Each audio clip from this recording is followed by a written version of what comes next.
Quiero compartirles un poco de lo mucho que tiene de experiencia la maestra María José Encina Muñoz. Es hermana de la comunidad Axis, es teóloga y educadora. Actualmente vive en el País Vasco. Su reflexión teológica se nutre de fuentes bíblicas y de la tradición, con un enfoque crítico y creativo que busca destacar la presencia femenina en los relatos fundacionales de nuestra fe. Como teóloga, educadora y escritora, su labor no solo se limita al estudio académico, sino que se extiende a la vida diaria a través de los talleres bíblicos y teológicos que dirige.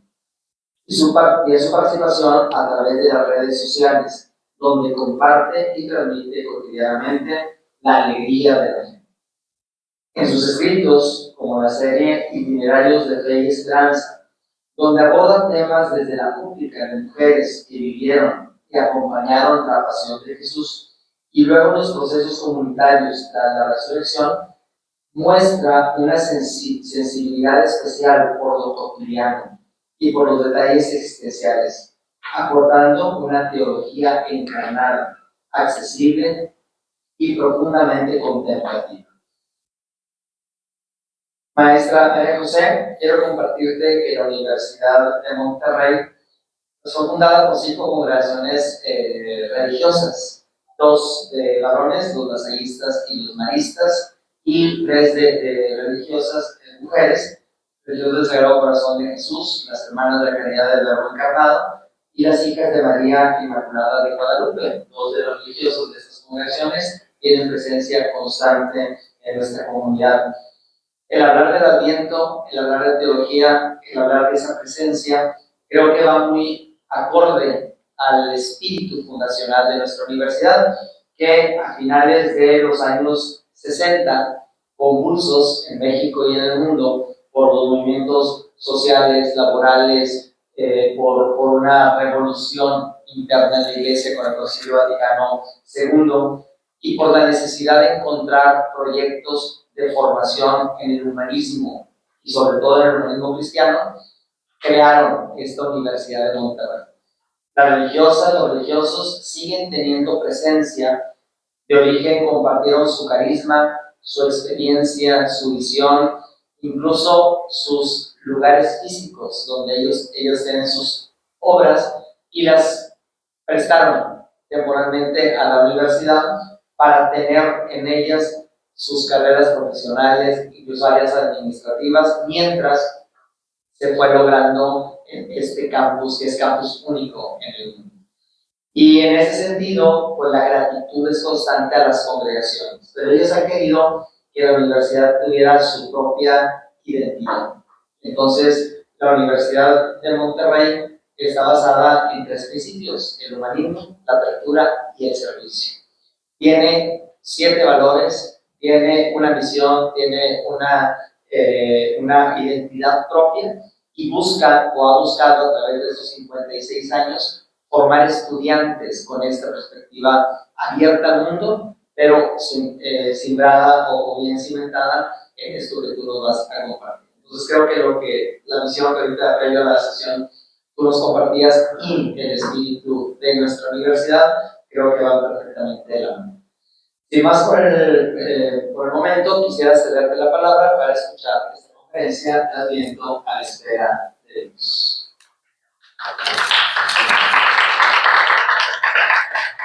Muchas gracias. Bueno, sí, tiene mucho que ver con lo que estabas diciendo, Benjamín. Si hay algún término que no se entienda, me preguntan, porque estoy con muchos lenguajes dando vueltas. Yo soy chilena, hace muy poco tiempo regresé de Uruguay también a vivir a Chile, y ahora vivo en el País Vasco. Entonces, de pronto, quizás hay algún término que no se entienda, me preguntan. ¿Sí? Y pensaba, mientras que te escuchaba, ¿no?, que tiene mucho que ver porque efectivamente el Adviento tiene y responde a una promesa que Dios, en el fondo Yahvé, ha hecho al mundo, ¿no? Nosotros hablamos del pueblo de Israel, pero en el fondo en ese pueblo de Israel reconocemos la universalidad, es la universalidad. todos somos el pueblo de Dios. Y es interesante porque este pueblo de Dios siempre surge y nace desde lo pequeño. Entonces, cuando ustedes decían ahora, ¿no?, lo de las congregaciones, que las congregaciones también habían colocado sus lugares, nos habla en el fondo de un sueño y de una promesa que surge desde lo pequeño.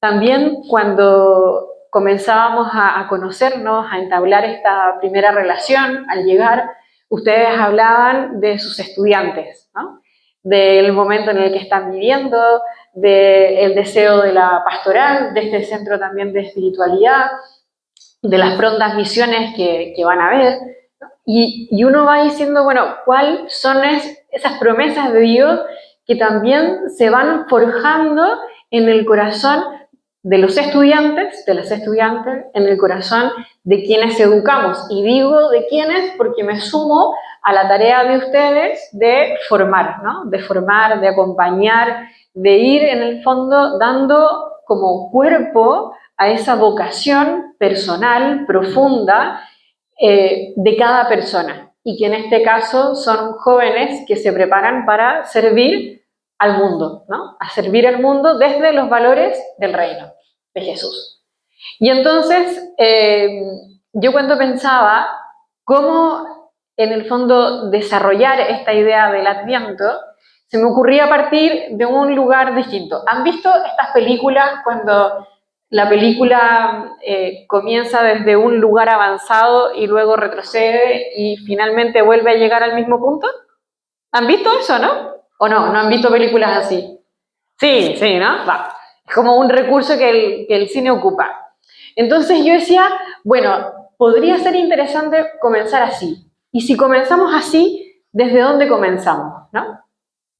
Y hay un texto que seguramente muchas y muchos de ustedes conocen porque lo rezamos casi todos los días los que rezamos la oración de completas, ¿no?, que es el Nunc Dimittis, y que es la oración que reza, o que en el fondo proclama, ¿no?, Simeón al encontrarse con María, Jesús y el niño en el templo. Entonces hay un elemento de este texto que es muy importante, además del que en el fondo ya conocemos cómo es esta promesa cumplida, ¿no? Ahora, Señor, puedes dejar a tu siervo irse en paz, porque mis ojos han visto a tu Salvador. Y uno dice, ¡buah! Si yo les dijera a ustedes, ¿cuál es esa promesa que en el fondo Dios les ha hecho, que uno puede llegar en la noche a decir, Dios ha cumplido su promesa, Dios ha cumplido su palabra? Pensemos en estudiantes, pensemos en los cursos que estamos dando, pensemos en la historia que llevamos en la universidad y que uno diga, aquí Dios ha cumplido su promesa. Y es muy bonito porque el texto comienza diciendo, y se guiaba por el Espíritu Santo. Le había comunicado el Espíritu Santo que no moriría. ¿Qué es lo que nos ha comunicado el Espíritu?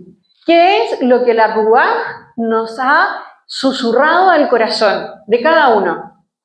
No podemos hablar de la palabra de Dios si no abordamos lo más profundo de nuestro corazón, lo más profundo de aquello que hace que nos encarnemos en una realidad concreta, por la carrera y la vocación que hemos decidido seguir, por la vocación y la llamada a poder estar con otros y otras, por la vocación y la llamada a decir que nuestras congregaciones, nuestra forma de ser iglesia en el mundo, esté al servicio de los demás.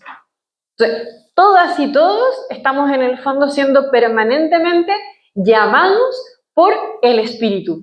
Y entonces no es la llamada del Espíritu a Simeón. Simeón nos ilumina desde lo que él ha vivido, pero es un llamado que tenemos que hacerlo de manera personal. Y entonces es importante también recoger a una mujer que casi aparece invisible en los textos, porque claro, rezamos a Simeón, ¿no? Rezamos el Nunc Dimittis, pero aparece Ana.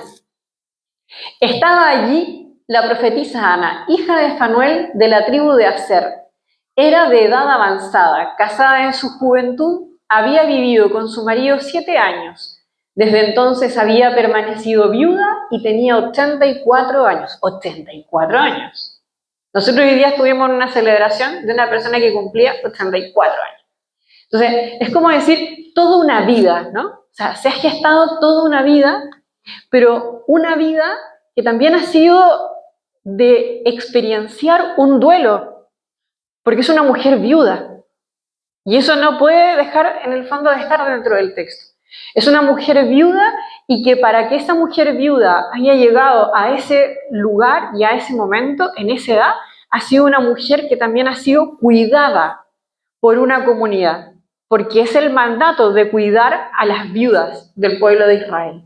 Y es una mujer que todos los días iba al templo, sirviendo a Dios de noche y de día.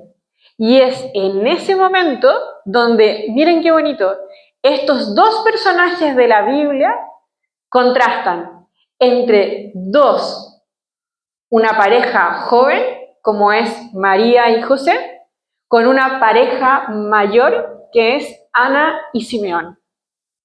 Y acá el Papa Francisco recogió en las cartas que escribía a la juventud un tema súper importante que es el diálogo intergeneracional.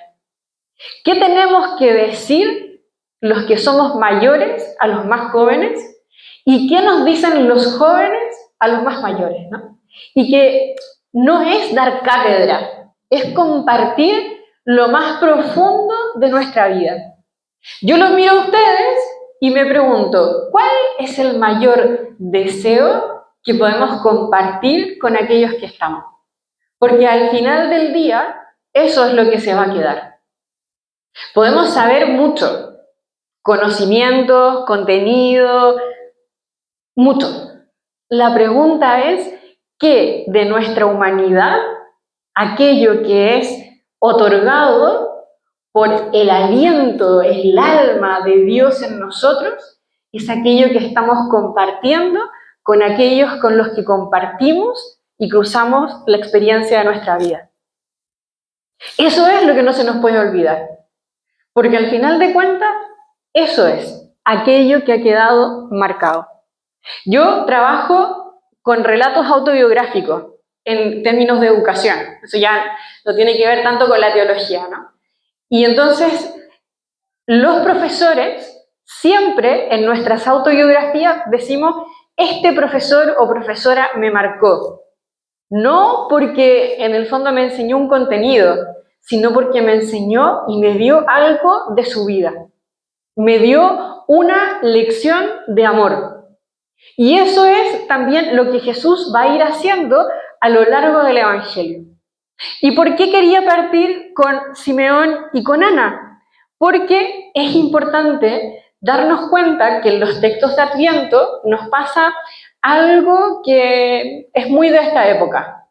Nos quedamos en aquí, donde estamos, y no hacemos una mirada completa. ¿Y por qué digo esto? Porque los textos de Adviento y el misterio de la Encarnación es la bisagra que une el Antiguo con el Nuevo Testamento. Y entonces, ¿qué es lo que nos pasa? Dejamos al Antiguo Testamento como un pariente lejano. O sea, en las misas de diario no se lee el Antiguo Testamento, solo se lee el Nuevo Testamento, en general las cartas, y el Evangelio que toque según el ciclo en el que estemos. El día domingo se lee Antiguo Testamento, Salmos, Nuevo Testamento y el Evangelio. Entonces, la pregunta es, desde la catequesis, que en el fondo vamos construyendo a lo largo de nuestra vida, ¿cuánto es el conocimiento que tenemos sobre el Antiguo Testamento?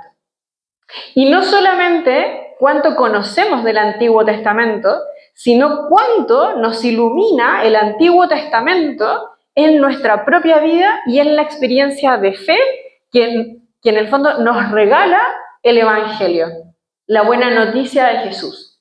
Y entonces hay un texto precioso, ahí, Isaías 46. Escúchenme, casa de Jacob, resto de la casa de Israel, con quien he cargado desde que nacieron, a quien he llevado desde que salieron de las entrañas, hasta que envejezcan.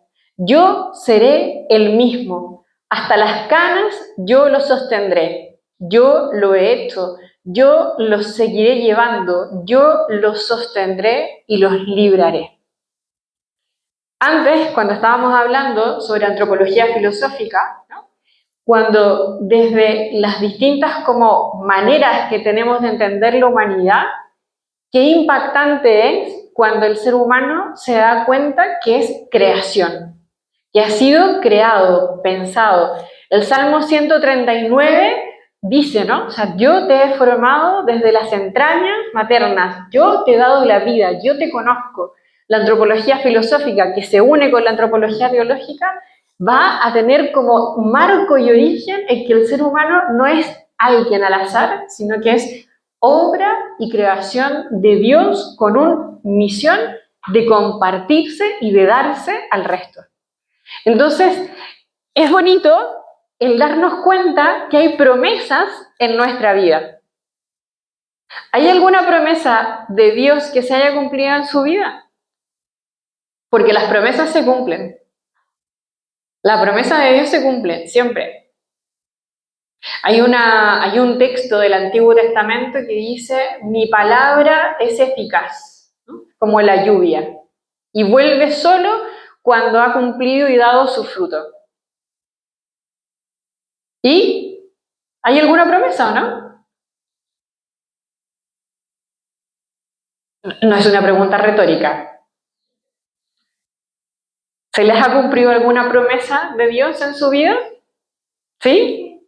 Bueno, yo los invito a que hoy día esa promesa, en esa oración de la noche, en ese momento en el que uno, antes de cerrar los ojos, agradece por el día que pasó, agradezcamos el que Dios haya cumplido nuestra promesa. Si se animan, envíen un WhatsApp, escriban una carta, hagan algo, comuniquen a otra persona los que vean este video después, ¿no? ¿Cuál es la promesa que Dios ha cumplido en mi vida? Que yo quiero agradecer, la quiero comunicar, no la quiero guardar. Quiero que sea compartida. ¿Por qué? Porque da esperanza. Da esperanza, la promesa cumplida de Simeón y de Ana da esperanza a José y a María. En Hebreos 11, Nuevo Testamento, decimos que la fe es la esperanza en lo que no se ve. Y saben que esa esperanza, después la explica el Papa Benedicto, no es una esperanza que en el fondo vaya a llegar en otro momento de la vida, sino que habla de que es la palabra sustancia, hipóstasis. Me estoy yendo muy para atrás, pero lo que quiere decir es que en nosotros ya existe todo lo que vamos a hacer. ¿Ustedes tienen lunares?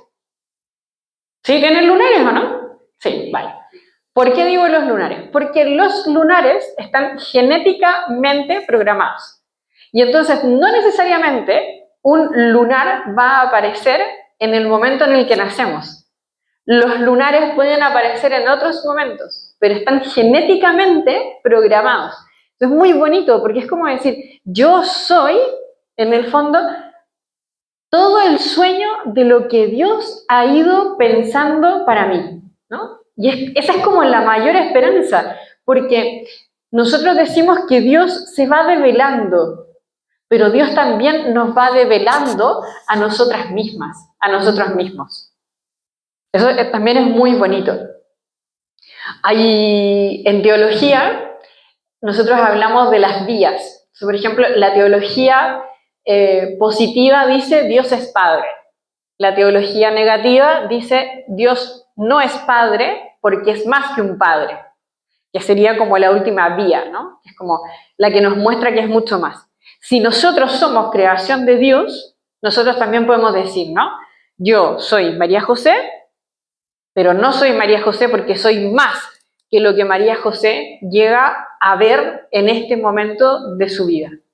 Entonces es como vivir con la profunda esperanza de que la ruaj, de que el amor, de que la mirada compasiva, tierna, cariñosa de otros va a irme develando el quién yo soy, ¿no? Esto es como muy aristotélico, ¿no? Entre el acto y la potencia, es lo mismo. Es como decir, yo en el acto soy esto, en potencia soy esto, me voy convirtiendo en qué, ¿no? En ese misterio que se va develando.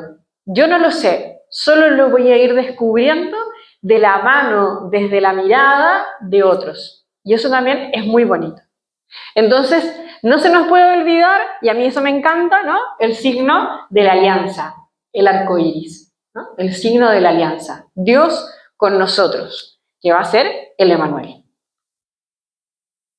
Lucas 1. ¿Quién no se sabe este texto, no? Como de los textos principales del Adviento. Es precioso el texto de María, la Anunciación. El 6º mes envió Dios al ángel Gabriel a una ciudad de Galilea llamada Nazaret, a una virgen prometida a un hombre llamado José de la familia de David. La virgen se llamaba María. Entró al ángel a donde estaba ella y le dijo: alégrate, llena de gracia, el Señor está contigo.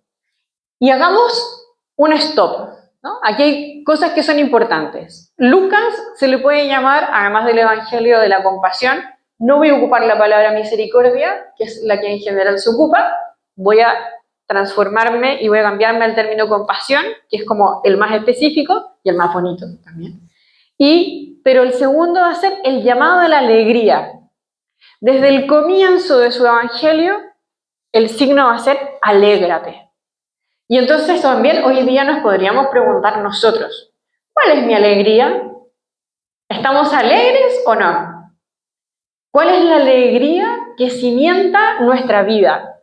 No la alegría pasajera, porque puede ser que estoy alegre porque pasé un examen, porque rendí bien, puedo estar alegre porque, no sé, pasaron cosas buenas, pero hay una alegría que me sostiene aunque las cosas se caigan, aunque las cosas estén mal. Y esa es la alegría de la cual Dios habla. Es un término bíblico importante, gracia. Y hay un segundo término bíblico importante acá, que es: no temas, María, que gozas del favor de Dios. La gran pregunta del millón es: ¿María en algún momento había escuchado estas palabras? ¿Qué dicen ustedes? Apuesten. ¿No? ¿Nunca en su vida había escuchado estas palabras? Apuesten, a ver, apostemos. ¿No? No, pero no puede ser, creo. O sea, cuando se apuesta, hay que apostar. A ver, levanten la mano los que creen que María había escuchado en algún otro momento de su vida estas palabras. 1, 2. O sea, ustedes están jugando caballo ganador.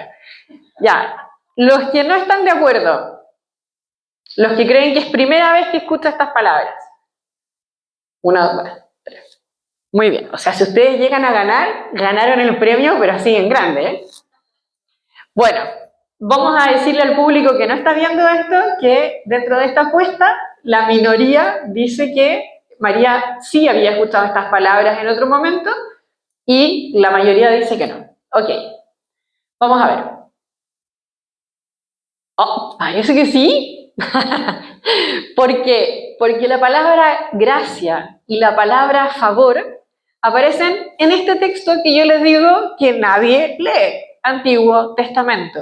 ¿Y dónde aparece? Que es como de las mayores... Miren, aparecen 2 textos fundamentales y uno que repetimos bastante. El primero va a estar en la bendición del libro de Números. Que el Señor te bendiga, te muestre su rostro y te dé su paz. En nuestra traducción la palabra no está, pero si uno busca el texto en hebreo, la palabra gracia, que Dios te dé su gracia, está en esa bendición. Pero también la vamos a encontrar en otro texto que es fundamental, que es en Éxodo 33, que es un diálogo que mantiene Yahvé con Moisés.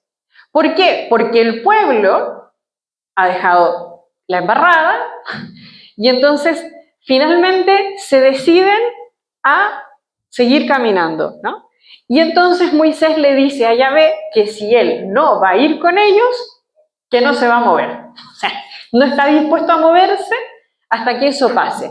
Y entonces lo que va a pasar es que Yahvé le va a decir que Moisés ha hallado su favor, ¿no? Ocupa las mismas palabras que ocupa el ángel con María. Entonces, el tema, ¿qué cosa, hermana? No di, por favor. También Abraham. O sea, bueno, miren, de hecho, el texto, la palabra Hanán, la vamos a encontrar más de 80 veces. Pensé que salía el número, pero no. Ah, sí, aparece unas 80 veces en el Antiguo Testamento. O sea, no es una palabra que sea nueva. Es una palabra que está en las raíces de una promesa de amor. Por eso que son importantes. Porque no es algo nuevo. Es una promesa absoluta. Porque eso también es importante. Nosotros en el Antiguo Testamento y en teología hablamos de las características, de los atributos de Dios. Y dentro de estos atributos de Dios va a estar lo que es, por ejemplo, Raham, que son las entrañas de compasión. Es que Dios siente el dolor, siente la alegría, siente el consuelo o el desconsuelo. Es un padecer junto con, ¿no? Y después vamos a encontrar, por ejemplo, gen, ¿no? Que es inclinarse sobre alguien. No sé si han visto alguna vez una catequesis que se llama Goldie Play, Jugando con Dios, y en la parte del Antiguo Testamento dice, y Dios estaba tan cerca de Abraham, tan cerca de Moisés, que podían parecer uno solo, ¿no? Es muy bonito, es muy de gestos. Y entonces, no es cualquier tipo de amor, no es cualquier tipo de unión, no es cualquier tipo de vínculo. La palabra Hanán es entregarse con amor. O sea, me entrego absolutamente. ¿Logran captar la diferencia o no? Una cosa es que yo diga te quiero y otra cosa es decir te amo. Son cosas distintas, ¿no? El te quiero no es que sea más superficial, pero implica un tipo de relación, un tipo de vínculo. El te amo va expresando cada vez más la incondicionalidad. Por eso que estos textos están colocados con otro atributo de Dios que van a ser la alianza, la elección, y que en la Biblia van a tener como una comparación a que son el lenguaje esponsal. Por ejemplo, Oseas o el Apocalipsis, también en el Nuevo Testamento. Entonces, con amor eterno te amé, ¿no? Ese es el amor con el que Dios nos ama. Con amor eterno te amé. Y entonces, vuelta, la pregunta del millón es, ¿y nos hemos podido sentir amadas y amados en ese amor eterno? Porque solo si vivimos esa experiencia reveladora y develadora de Dios, vamos a poder dar pasos en el amor a los demás. Por eso que es crucial entrar en esa dimensión amorosa. Y entonces, en María también se cumple una promesa. Hay muchos textos que van a hablar sobre esta encarnación, pero nos vamos a centrar en este. Por eso el Señor mismo les dará una señal. Miren, la joven está embarazada y dará a luz un hijo y le pondrá por nombre Emmanuel, que significa Dios con nosotros. Estos textos que estamos leyendo de Isaías tienen que ver con toda una experiencia profunda de liberación, de esperanza, en medio de un tiempo de tormento. Por eso que es lindo el Antiguo Testamento, Porque el Antiguo Testamento no está escrito cuando las cosas están bien. Está escrito en los momentos en cuando la vida se pone difícil. Difícil por los contextos políticos, difícil porque hemos dejado de creer, difícil porque hemos dado la espalda a los valores que nos sostienen. Y desde ese lugar nos damos cuenta que Dios permanece, que Dios nos sigue amando. Es como en nuestra vida. Cuando en nuestra vida pasa algo importante, ¿lo sabemos en el momento? No. Siempre se sabe en retrospectiva. Uno mira la historia y cuando ya ha pasado un tiempo, nos logramos dar cuenta de que ese momento fue clave, ¿no? Desde ese momento yo no soy la misma, no soy el mismo. Desde ese momento he cambiado. Y entonces, nosotros también hemos vivido momentos de anunciación. Nosotras también hemos vivido momentos en los que Dios nos ha dicho, tú has hallado gracia ante mí, porque somos creación de Dios, no puede ser de otra manera, ¿no? Porque Dios ha hecho promesas que cumple. Pero, al igual que María, nos baja el temor. Yo pensaba, por ejemplo, yo les contaba a algunos, nosotros dimos un giro, un vuelco comunitario muy importante. Vivíamos en medio de las ciudades, cada uno en su ciudad, y ahora vivimos en el campo, en el País Vasco, en un pueblo donde viven 30 personas y que en general siempre vivimos 15. Y pasamos de la rapidez del día a día en medio de la ciudad al silencio, a la soledad, a la naturaleza. ¿Y por qué? Porque nos sentimos llamados a esa promesa de Dios que nos acompañó por muchísimos años y que en este momento de la vida, unos con 40, otros con 60, decimos no podemos y no queremos seguir en el fondo dejando de responder esta llamada de Dios. Y entonces, claro, te baja el temor. Entonces, ¿qué va a decir mi comunidad? ¿Qué van a decir mis hermanos? ¿Qué van a decir mis amigos? ¿Se van al campo a rezar? ¿Qué es eso? O sea, ¿dónde? O sea, ¿no viven en un monasterio? ¿Siguen siendo parte de la comunidad? Bueno, vivámoslo, ¿no? Y veamos qué es lo que pasa. Y realmente Dios lo hace, ¿no? Porque Dios se va ocupando de cada cosa que va apareciendo en el camino. Nos pasa lo mismo, pero no sé cómo es acá, pero en Chile, por ejemplo, cuando uno elige estudiar pedagogía o trabajo social, ¿vas a estudiar esa carrera? Pero si no vas a ganar dinero, ¿de qué vas a comer? Bueno, o por ejemplo, los actores, todo el mundo del arte, pero si del arte no se vive, tienes que tener otra carrera. Y entonces ese sueño que nos habita empieza a caer, empieza a ocultarse. Pero ese sueño, esa vocación profunda a la que somos llamados, esa experiencia profunda del amor de Dios que nos habita y que también nos perpleja y nos da miedo, es el mismo Espíritu de Dios el que nos llama a permitirle dar vida.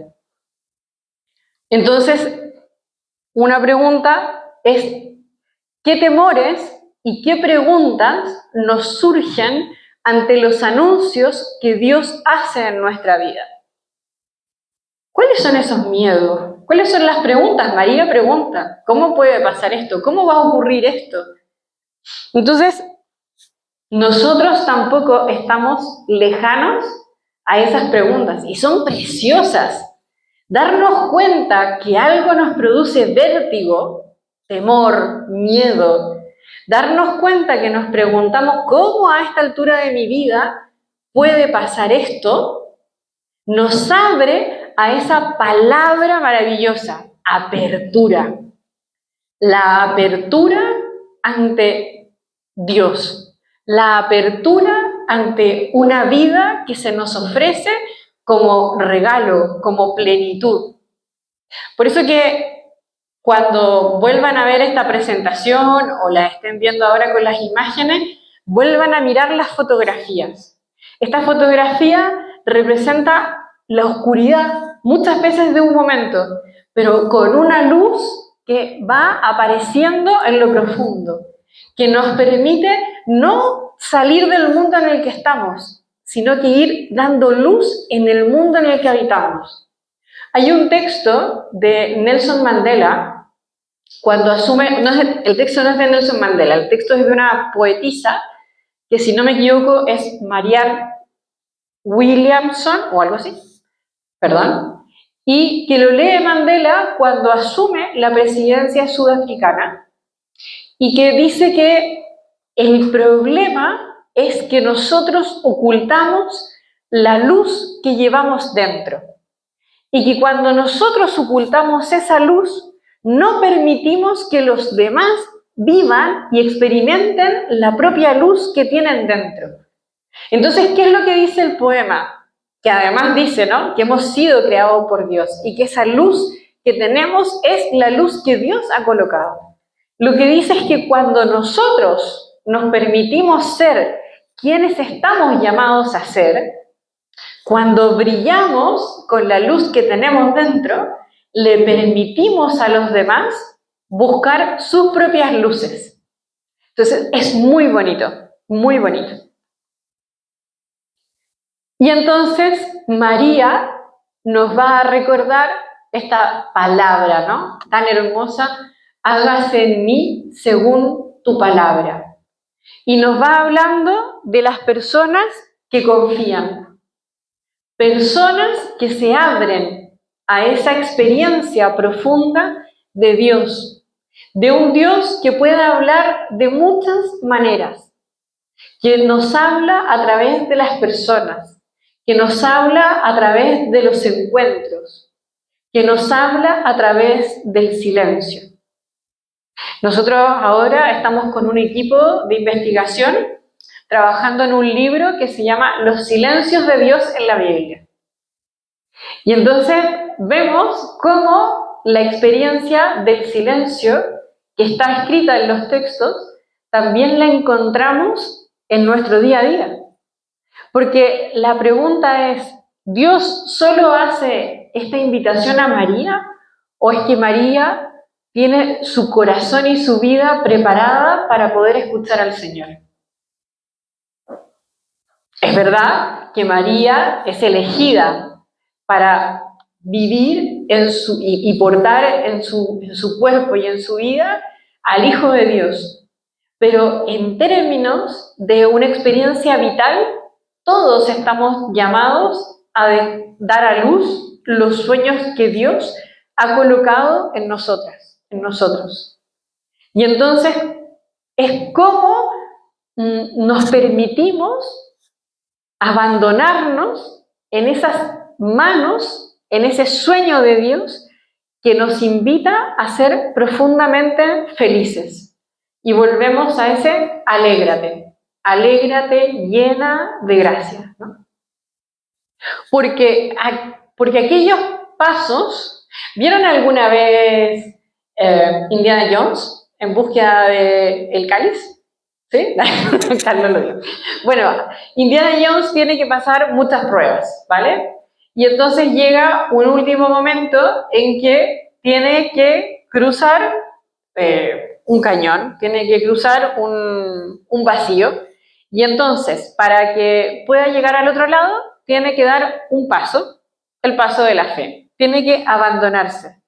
Y entonces es bueno también hacer memoria de cuando nos hemos abandonado en el amor de Dios. Cuando nos hemos abandonado en esa experiencia amorosa. Y es tomar, es contemplar nuestro corazón. Es como decir, yo realmente tomo mi corazón, me hago cargo de él. ¿Han visto el último álbum de Rosalía? ¿Sí? Claro. ¿Sí? ¿Lo vieron? Bien. Bueno, algunos. Hermanas, hay un disco nuevo de una cantante que se llama Rosalía, y entonces, bueno, es muy interesante porque no son canciones dispersas, sino que es una historia, es una obra, ¿no? Es llamativa porque solo tiene un videoclip que tiene que ver con la imagen, con lo simbólico, y va a tomar dos cosas que son interesantes. Una lectura que tiene que ver con el tema de la presencia de Dios en medio de nuestra propia miseria también, nuestro propio dolor, nuestra propia oscuridad. El video juega con la luz y la oscuridad, pero el lugar central del video, el símbolo central del video, va a ser el corazón roto. Un corazón roto que no puede ser reparado si no es por intervención divina. Y entonces es atrevernos a tomar en nuestras manos el corazón que nos habita y poder contemplarlo y mirarlo a la luz de los ojos de Dios. ¿Cómo se ve nuestro corazón cuando es habitado por el amor de Dios? Porque, sí, claro, si vemos nuestro corazón mirado muchas veces por los ojos de la sociedad, va a estar lleno de etiquetas donde se pierden y no sabemos cuál realmente es nuestro nombre. Por eso, Jesús, cuando resucita, la manera que tiene de mostrarse a María Magdalena va a hacerla llamar por su nombre, María. O sea, Jesús, Dios, nos devuelve, cuando contemplamos nuestro corazón y nos dejamos mirar por Él, nuestra identidad más profunda. ¿Cuál es nuestra identidad más profunda? ¿Cuál es nuestro verdadero nombre? Porque muchas veces lo perdemos. Y entonces está el encuentro de Isabel con María, que yo siempre me río. Voy a hacerme un guiño y un spoiler corto. ¿Por qué? Porque el texto de la Anunciación termina diciendo, y tu pariente Isabel, la que no podía quedar embarazada porque era mayor, ya está en su 6º mes, ¿no? ¿Y María qué es lo que hace? Venga, si no sabemos este texto. Se va, corre. Claro, y nosotros muchas veces hemos dicho, María se va a servir a Isabel. Es una lectura. La segunda lectura puede ser, María va a ver la prueba que el ángel le ha dado. Tu prima está embarazada. María va a encontrarse con Isabel. Y son dos mujeres que se encuentran, donde una bendice a la otra. Bendita tú entre las mujeres y bendito el fruto de tu vientre. ¿Quién soy yo para que me visite la madre de mi Señor? Mira, en cuanto tu saludo llegó a mis oídos, la criatura dio un salto de gozo en mi vientre. Y acá es nuevamente la alegría, ¿no? Dichosa tú que creíste, porque se cumplirá lo que el Señor te anunció. ¿Cuándo fue la última vez que nos dejamos tocar por la bendición de un amigo, de una amiga, de un hermano, de una hermana? ¿Cuándo fue la última vez que escuchamos feliz de ti que creíste en lo que el Señor iba a hacer contigo, feliz de ti que estás trabajando en la universidad, se cumplió ese deseo que querías, feliz de ti que estás viviendo en un pueblo perdido por el mundo, porque eso era tu sueño más profundo. Feliz de ti que llevas 70 años, que cumples años de matrimonio. Feliz de ti que, ¿cuál es el feliz de ti? Que hoy día otros también nos recuerdan que Dios cumple sus promesas. Mujeres, ¿sí? Que nos recuerdan el Evangelio y nos recuerdan la palabra de Dios. Es que somos obra preciada de Dios, ¿no? El Señor me dirigió la palabra. Antes de formarte en el vientre, te elegí. Antes de salir del seno materno, te consagré y te nombré profeta. Y por favor, todos y todas recordemos que somos sacerdotisas, profetas y reinas. profetas, sacerdotes y reyes. Y entonces, bueno, mira, también tu pariente Isabel ha concebido en su vejez y la que se consideraba estéril está ya de 6 meses, ¿no? Lo que yo les decía antes, por eso dije que me iba a hacer un spoiler. Entonces, es bonito porque también esa duda, esa pregunta y esa experiencia también concreta que Dios nos da, nos pone en camino. ¿Qué es lo que están buscando los jóvenes cuando están yendo a las misiones? Una experiencia concreta de encuentro con el Dios de la vida. Está ahí, tengo que salir a encontrarla, tengo que salir a verla, tengo que mirarla. ¿Por qué los pobres? ¿Por qué en la encíclica, en la exhortación apostólica del Papa León, Dilexit Te, nosotros decimos que los pobres son la palabra de Dios, la sabiduría de Dios? Porque los pobres nos hablan de eso. Por eso que tienen sentido las misiones. No es solamente que yo me voy a entregar al que esté ahí, es que yo voy a ir a aprender del otro que está ahí, como el otro va a aprender también de mí, ¿no? Porque yo también tengo algo que decir. Y entonces, una última pregunta, ¿no? ¿Qué personas han ayudado a validar tu propia experiencia de fe y a confiar en el camino que has recorrido? Hay personas concretas en nuestra vida. Bueno, honremos a esas personas. Y entonces solo así surge y nace el Magnificat. Proclama mi alma la grandeza del Señor, se alegra mi espíritu en Dios mi Salvador. Todo el agradecimiento profundo de Dios va a estar pensado en cambiar el sufrimiento de los que les ha sido arrebatada la esperanza de Dios. Y eso lo lleva a poder ser mirado solo cuando en nuestra vida hemos hecho este camino. Solo podemos mirar el sufrimiento de los demás y la experiencia de la injusticia cuando hemos vivido la experiencia de un amor que nos redime, ¿no? Es lo que va a decir Pablo también después.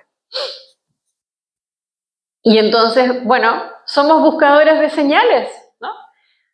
Yo me reía porque cuando empezamos el discernimiento de esta vida contemplativa, un jesuita a uno de nosotros le dice: Pedro, ¿cuál es tu estrella? Y el otro ahí con la estrella para arriba y para abajo. Y entonces, la estrella, la estrella, la estrella. Porque esa era la pregunta, ¿cuál es tu estrella? Y entonces, al primer pueblo, o sea, el pueblo definitivo que nos acogió antes de ir a nuestra casa, se llama Izarra. Y ustedes me dirán que tiene que ver Izarra con estrella. Izarra es la palabra en euskera que significa estrella. Y entonces Pedro había llegado a su estrella 6 meses antes a preparar todo que es lo mismo, ¿no? O sea, era a preparar esa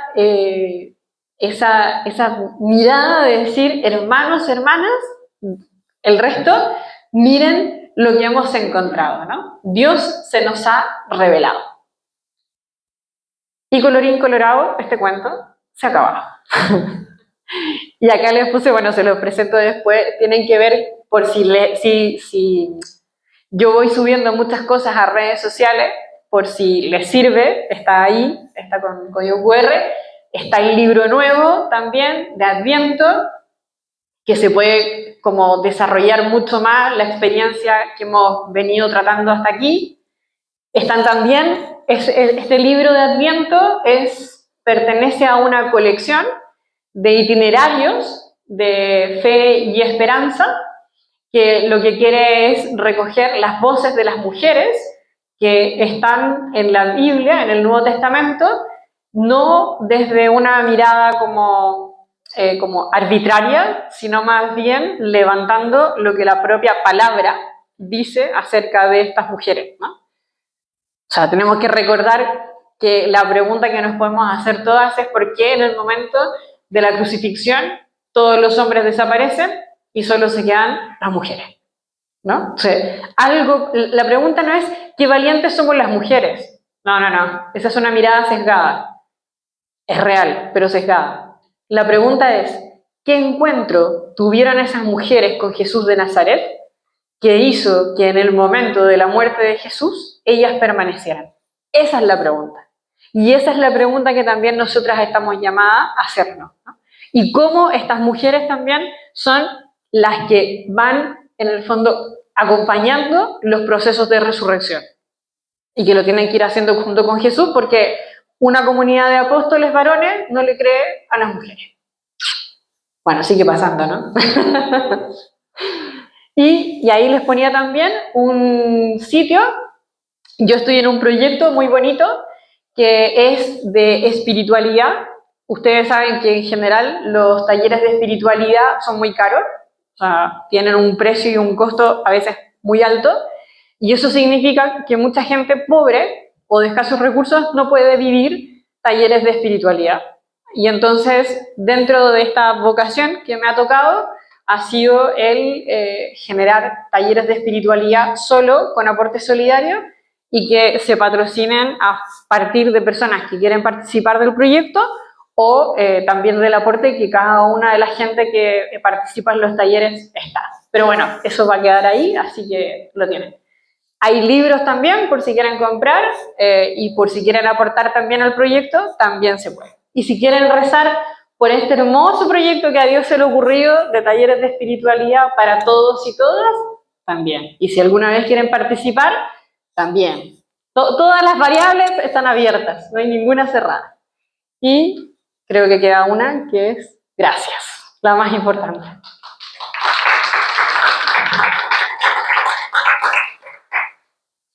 Igual me pasé. Estamos en tiempo.